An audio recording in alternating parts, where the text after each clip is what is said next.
Yes, Ryan, bud. Thanks for jumping on with me, lad. How's things? What's the crack, lad? How are we getting on? Good, good, good, good. So run us through it, right? Why don't you introduce us to the people, right? Who you are, where you're from, and why exactly you got started in the online space in the first place, lad? Right, so I'm from Tyrone, just like yourself. I was about to say 19 years older, but I'm 20 now. So got in the online space whenever I was 18. And before that was just like you, pretty much just working fucking engineering. I dropped out of an apprenticeship just to chase money and was fucking fed up with it, lad, honestly. Like it wasn't something I wanted to do. I knew I didn't want to do it. Always wanted to do sales. And then I always sort of had that sort of I hate to fucking say these words, but entrepreneur mindset.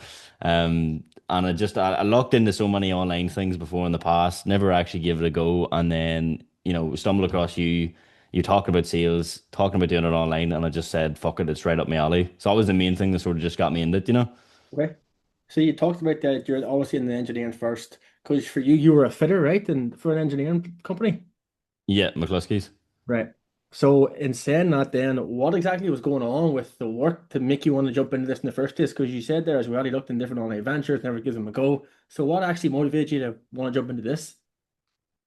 Yeah, it was more like in the engineering. Like I was like there's obviously shit you can progress to, but like it was never really anything that interested me that much. Like no harm sitting at a fucking desk doing projects and stuff for planning and design engineering. It didn't fucking interest me. I was just out fitting, and you're sort of just stuck in the same environment. All the boys, they don't really have ambitions like they're good lads, but they just want to go out and drink every weekend. And I was doing the exact same. And you're on the same wage as grown ass men with a mortgage and three children. And although I was earning good money for my age, I knew it wasn't gonna fucking fulfill my life that I wanted in the future, if that makes sense.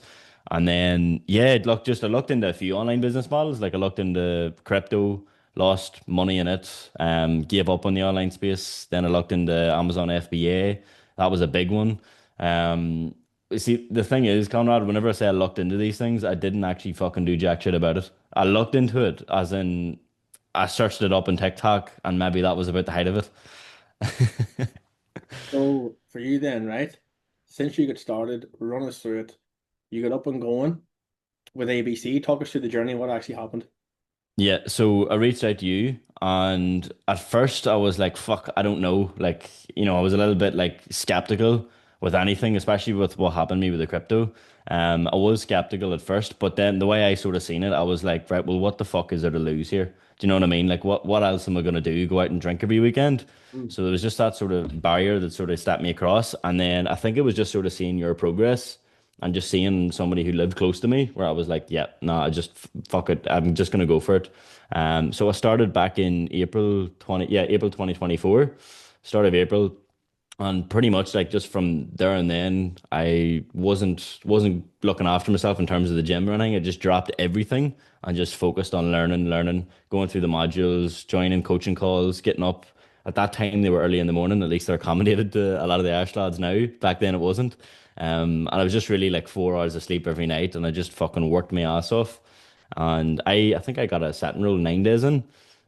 So like I made progress pretty quickly, and then obviously just like you were there to fucking keep me pushing on because I know there was times where I was ready to just fucking pull the pin and say it's too difficult.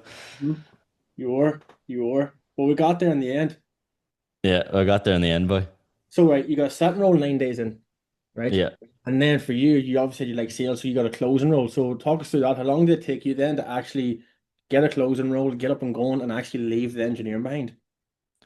So with the setting, I only did it for about a month, and I remember you sat me down one night and was like, "Don't just fucking focus on the closing." And it sort of just made me just because I started off for closing for a bit, and then once you said that, I just went fucking buried into the closing modules and just every single session I was on.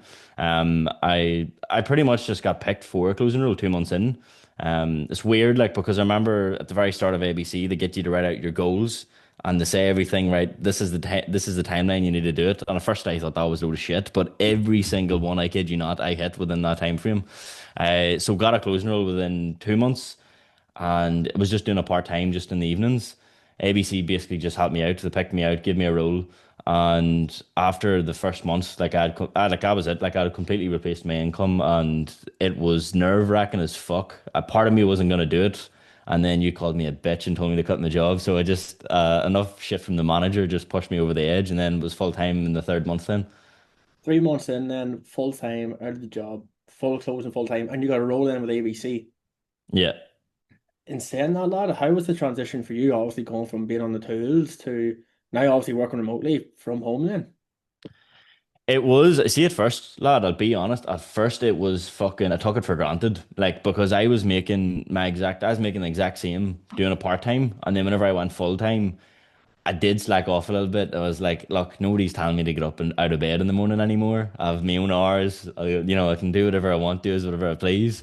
And I did. I found myself sort of being like, right, what am I doing here? And then eventually I cut my act together and I put more work into it. And like, honestly, lad, it's fucking 10 times better than, having to listen to someone be down your throat all day. And, if you want to go off and make plans during the week, you can. If you want to, it just, having that sort of freedom to yourself is really all I wanted for as well, like at the very beginning.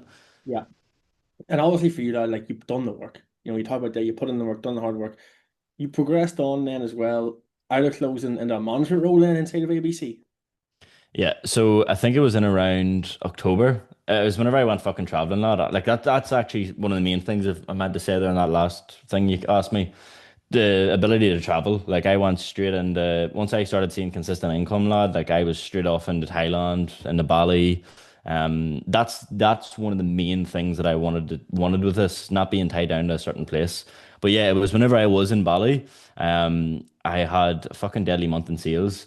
I fucked about at the start in Thailand, and then I got my act together again, and I proved myself. And then ABC basically came to me and said, "Look, we like what you're doing. You're very passionate about trying to actually like help other people and teach other people." And then essentially they gave me a management position so I could actually help people out as well, which did me fucking wonders with my CV for like the role I'm in now, pretty much. Yeah, because only at 19, right, you came on closing full time, then into a management role. So for you now, then, like, what way did that serve you then? Because you said with your CV and the role you're on now, so you're on a different offer now, then. Yeah, so I left the offer I was on and I'm in this new offer now. It was mainly just because of like time zones and stuff. Mhm. And I wanted to try and transition into B2B as well because B2C is great. I love B2C, but I want to be able to try and take my ability fucking everywhere and just have experience with everything. So I went for there was a position that came up. It was for a UK based company, a property offer. So it's all about property. And at first, I didn't think I was going to get it. And then they said, look, they would give me a shot. The age was the biggest factor. So that was the biggest thing that they were sort of against. But then I showed them some of my skills, I role played with them. And then once I sent over my CV, they actually upped my salary as well. So it's salary, but it's also the same commission structure that closers get. So it's still 10% commission, only I'm guaranteed a salary every single month.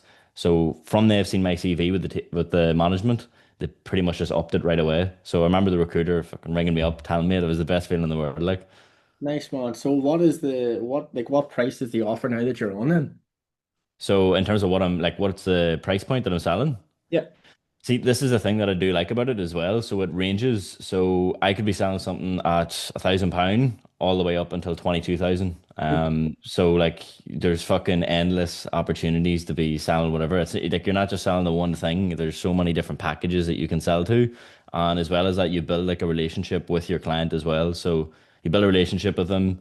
If they ever feel like they want to go to the next package, you're the first person that they come to. So it is very much something that I'm actually interested in. I really do like. Mm. So that's mad then, because you came in as a complete beginner, working as an engineer, similar to myself, in 3 months, 9 days, first of all, you had a pipe and setting role. You had a closing role in like 7 weeks. Then you're out of your job, 3 months out of your job. And now, in the space of 12 months that you've been doing this, you're now on a B2B offer at only 20 years old. I guess for you, right? What advice would you have for maybe someone who's starting off as a beginner wanting to come into ABC? I'd say just put your head down, and I know that's so like fucking cliche, like everyone's gonna say that, but genuinely do put your head down. A lot of people come into it with the mindset of like, it's easy. It's the biggest thing for me, Conrad, I'd say is like look at it like the gym. Like I know only recently I'm getting started in the gym, but like you get what you put in and you don't become what you want, you become what you are. So Mm. if you're wanting to be a 10K a month closer, you need to start acting like a 10K a month closer. You need to do the exact same sort of work ethic that they have as well. So just yeah, you get what you put in, and if you put in fucking zero effort, you're gonna get zero results, and that's just life with anything, you know. Easy. Well, listen, bud, appreciate you jumping on and taking this call with me, man. No bother at all, lad. It was great seeing you as well.